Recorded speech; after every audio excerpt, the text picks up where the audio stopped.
জীবনের ঝুঁকি নিয়ে রাশিয়ার হামলা থেকে এক শিশুকে বাঁচিয়ে প্রশংসায় ভাসছেন ইউক্রেনীয় এক নারী। দেশটির সামি শহরে শিশুটিকে বাঁচানোর দৃশ্য ভাইরাল হয়েছে সামাজিক যোগাযোগ মাধ্যমে। সামি ও কিয়েভ সহ ইউক্রেনের বিভিন্ন শহরে জোরদার হামলা অব্যাহত রেখেছে রুশ বাহিনী। শনিবার প্রাণহানির শিকার কমপক্ষে ৮ জন, আহত অনেকেই। এমন অবস্থায় মিত্রদের কাছে দ্রুত অস্ত্র সরবরাহের আকুতি প্রেসিডেন্ট ভলোদিমির জেলেনস্কির।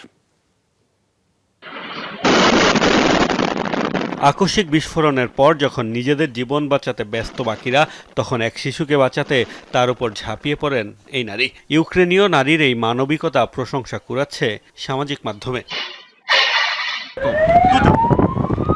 এদিন ইউক্রেনের সামি শহরের বেশ কয়েকটি স্থানে ভয়াবহ হামলা চালিয়েছে রাশিয়া। নতুন করে অঞ্চলটির একটি বসতি দখলে নেয়ার দাবি করেছে রুশ সেনারা। কিয়েভের অভিযোগ, হামলা হয়েছে যানবাহন, কফি শপ সহ বিভিন্ন বেসামরিক স্থাপনায়। হতাহত হয়েছেন বেশ কয়েকজন। রাজধানী কিয়েভ, ওডেসা সহ আরো কয়েকটি অঞ্চলেও চলেছে জোরদার হামলা। মস্কোর দাবি, তাদের লক্ষ্য ছিল অস্ত্র গুদাম ও ইউক্রেনের বিভিন্ন সামরিক স্থাপনা। রাজধানী জুড়ে বেশ কয়েকটি ব্যালিস্টিক মিসাইলের পাশাপাশি শতাধিক ড্রোন ছোড়া হয়েছে। এছাড়া ইউক্রেনের ছোড়া ৪১টি ফিক্সড উইং ড্রোন ধ্বংসের দাবিও করেছে রুশ সেনারা। সাম্প্রতিক সময়ে রাশিয়ার জোরদার হামলায় কোণঠাসা হয়ে বেশ বিপাকে ইউক্রেন।